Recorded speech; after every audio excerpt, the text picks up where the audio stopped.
છેલ્લા 2 દિવસથી તમે સોશિયલ મીડિયામાં કદાચ એક વિડીયો જોયો છે। અમદાવાદ શહેરના ગુજરાત યુનિવર્સિટી પોલીસ સ્ટેશનના હદ વિસ્તારમાં એક પ્રજ્ઞાચક્ષુ વ્યક્તિ, એક ભાઈ, એ નાનો મોટો વેપાર કરે છે, એમનો ગલ્લો છે, દુકાન છે, અને ત્યાંથી કેટલાક અળવિતરા તત્વો અમુક પેકેટ તોડીને જતા હોય એટલે પ્રજ્ઞાચક્ષુ વ્યક્તિ હાથ વીંઝોડીને એ લોકોને રોકવાની કોશિશ કરે। કદાચ આવી કોઈ ઘટનામાં એક ગ્રામ્ય અમદાવાદ ગ્રામ્ય વિસ્તારના એક મહિલા પીએસઆઈ એ આ વ્યક્તિને મારે છે। એટલું બધું મારે છે કે એમની આંખ સૂજી જાય છે, કદાચ એમની આંખ ફૂટતા ફૂટતા બચી ગઈ।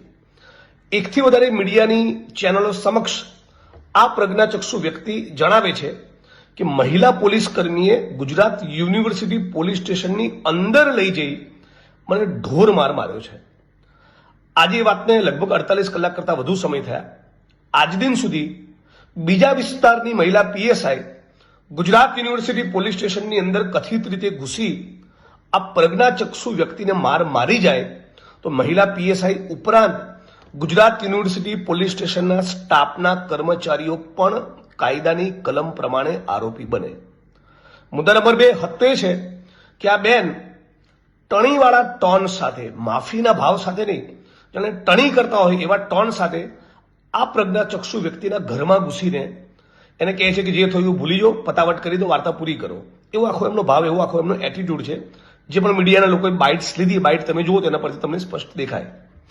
હવે સવાલ એ છે કે કદાચ કાલે ઉઠીને આ પ્રજ્ઞાચક્ષુ વ્યક્તિ એ પોતાની કોઈ લાચારીના કારણે કે ગરીબ માણસ છે, સામાન્ય વ્યક્તિ છે, પોલીસ સામે ક્યાં બાત ભીડવી એવી લાગણીના કારણે કદાચ કોમ્પ્રોમાઇઝ કરી લે।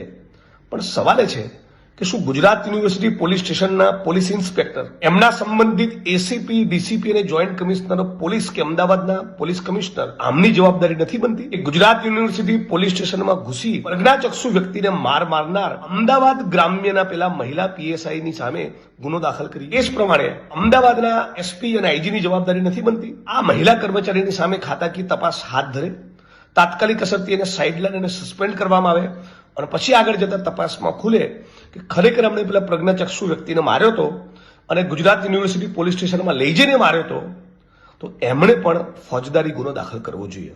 હું આશા રાખું છું કે મીડિયા અને અમારા જેવા વિપક્ષના માણસો આ મુદ્દે થોડુંક બોલવાનું શરૂ કરે, આના વિડીયોઝ વાયરલ થાય, એના પછી પોલીસ હરકતમાં આવે એ ઠીક નથી। આટલો પ્રાઇમા ફેસી સ્ટ્રોંગ કેસ છે। પ્રજ્ઞાચક્ષુ વ્યક્તિને કોઈ ધારાસભ્ય, સંસદ સભ્ય મારે કે કોઈ પીએસઆઈ કે પીઆઈ મારે, એ ભોગ બનનાર વ્યક્તિની યોગ્ય રીતે ફરિયાદ લઈ માર મારનાર પીએસઆઈની સામે ગુજરાત યુનિવર્સિટી પોલીસ સ્ટેશનમાં ફોજદારી ગુનો દાખલ કરવામાં આવે એવું માંગ કરું છું।